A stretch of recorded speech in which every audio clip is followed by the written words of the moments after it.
In today's class, we are starting our next chapter, chapter 6, self-adjoint operator. And in today's class, we will discuss some properties of self-adjoint operators. For that, first we see what is meant by a self-adjoint operator. An operator A from H to H, where H is a Hilbert space, is called self-adjoint or symmetric if and only if for every x and y element of H we have inner product AXY is equal to inner product XAY. So we know that if A is a bounded linear operator, then A star is its dual operator and it satisfies the property inner product AXY is equal to inner product X A star Y. Adjoint operator is another name for dual operator here. So here the adjoint in the place of adjoint operator of A, we have A itself. So we say that it is a self-adjoint operator. Now for example, the identity operator I is trivially a self-adjoint operator, and here we study some properties of self-adjoint operator. The first property is that the point spectrum sigma p of a self-adjoint operator capital A satisfies sigma p of A subset of R. Means if A is a self-adjoint operator, any eigenvalue of A is a real number. So to prove this, let A be a self-adjoint operator so that we have inner product AXY is equal to inner product XAY for every x and y element of H. Let lambda be an eigenvalue of A. If lambda is an eigenvalue, we have a non-zero vector x such that AX equal to lambda x. So let x be the corresponding eigenvector. Then we have lambda element of sigma p of A and AX equal to lambda x, and we have inner product AXX is equal to inner product XAX since A is a self-adjoint operator, and this implies AX is nothing but lambda x. So inner product lambda XX is equal to inner product X lambda x. When we take scalar from the first argument, the left hand side will be lambda times inner product XX, which is norm x square. So lambda times inner product x, lambda times norm x square is equal to, on RHS we have lambda in the second argument. So when we take it outside, we get lambda conjugate times inner product XX, which is norm x square itself. So we have lambda times norm x square is equal to lambda conjugate times norm x square. Since x is an eigenvector corresponding to lambda, we have x is non-zero, so that we have norm x is non-zero. Since norm x is non-zero, we can cancel this norm x square from both sides, so that we will get lambda is equal to lambda conjugate. If a complex number and its conjugate are same, then its imaginary part is 0 or lambda is a real number. So that we can say that the point spectrum of A, sigma p of A, is a subset of R. Sigma p of A is a subset of R. This is the first property of a self-adjoint or symmetric operator. Now, the second property, let A be a self-adjoint operator and lambda 1 and lambda 2 are in sigma p of A and lambda 1 not equal to lambda 2, AX1 equal to lambda 1 x1 and AX2 equal to lambda 2 x2, then x1 is orthogonal to x2. This is what we have to prove. So we are given that A is a self-adjoint operator and lambda 1 and lambda 2 are two distinct eigenvalues of A. Lambda 1 and lambda 2 are in sigma p of A, and lambda 1 not equal to lambda 2. Means lambda 1 and lambda 2 are two distinct eigenvalues of A. So the corresponding eigenvectors. So x1 is an eigenvector corresponding to lambda 1 and x2 is an eigenvector corresponding to lambda 2. So the corresponding eigenvectors are orthogonal to each other.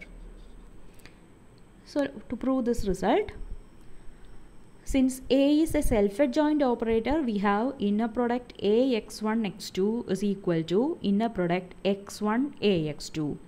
But A x1 is nothing but lambda 1 x1. Similarly, A x2 is lambda 2 x2. So we have inner product lambda 1 x1 x2 is equal to inner product of x1 and lambda 2 x2. Now take the scalars outside so that we get lambda 1 times inner product x1 x2 is equal to lambda 2 conjugate times inner product x1 x2. Here A is a self-adjoint operator. Therefore, any eigenvalue of A is a real number. So this lambda 2 is a real number. If lambda 2 is a real number, lambda 2 conjugate is nothing but lambda 2. So we have this is equal to lambda 2 times inner product x1 x2. So we have lambda 1 times inner product x1 x2 equal to lambda 2 times inner product x1 x2, and we have lambda 1 not equal to lambda 2. And together with lambda 1 and lambda 2, we have the same person inner product x1 x2. So there is only one possibility, inner product x1 x2 equal to 0. Okay, means x1 is orthogonal to x2. So eigenvectors corresponding to distinct eigenvalues of a self-adjoint operator are orthogonal to each other. This is the second property. Now the third one is, before discussing the third one, we should know what is meant by an invariant subspace. Let A from H to H be a linear operator. Then a subspace L of H is said to be invariant with respect to an operator A if A of L is a subset of L itself. So we have an operator A from H to H, and L is a subspace of H. Suppose the operator A maps L to L itself. Take any element of L. A of x is an element of L itself. In that case, we say that the subspace L is an invariant subspace with respect to the operator A. For example, suppose I am taking H as R2 or plane with Euclidean norm, and A from H to H be such that A of x1 x2 equal to ordered pair x1 0.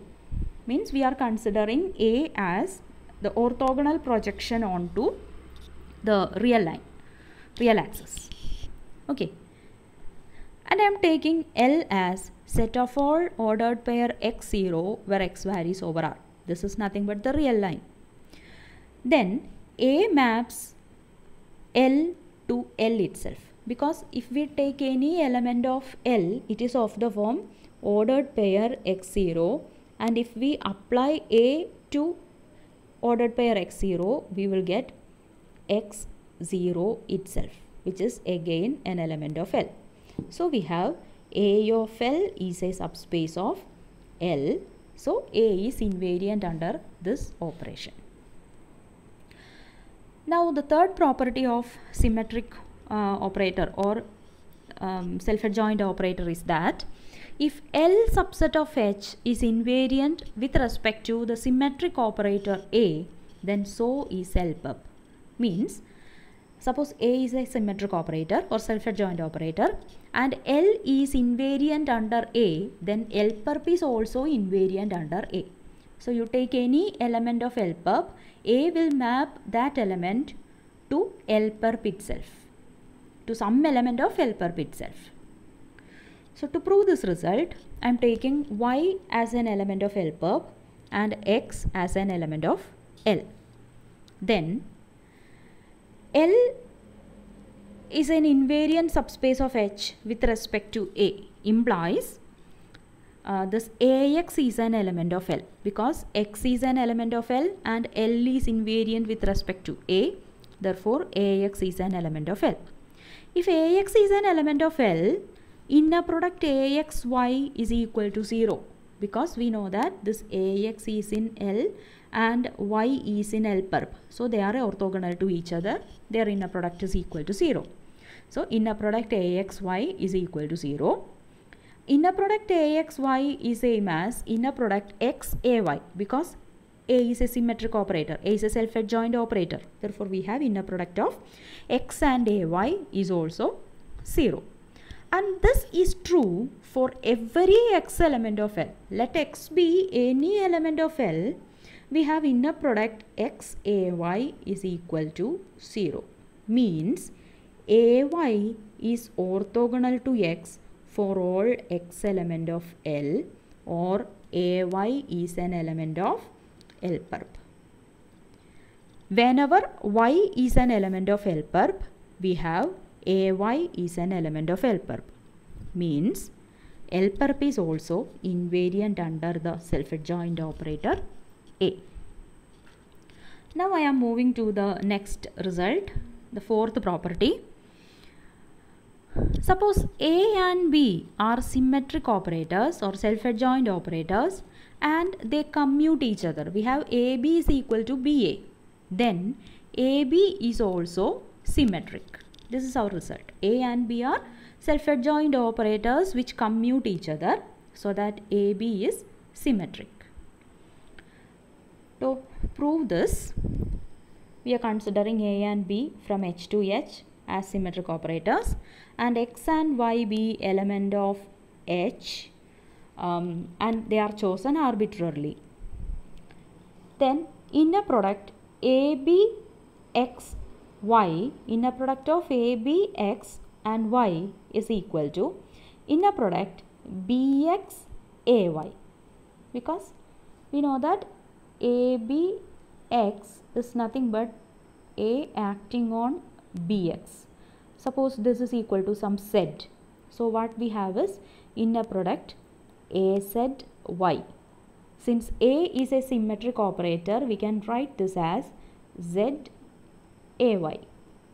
and Z is BX. So we have inner product BXAY since A is symmetric. Now we know that B is also symmetric, so that we can write this as inner product XBAY. And we are given that AB is equal to BA. A and B commute each other. So we can write this BA as AB itself. So inner product XABY. Inner product ABXY is same as inner product XABY. Means AB is a self-adjoint operator. We have some more properties of self-adjoint operators. We will discuss it in the next class.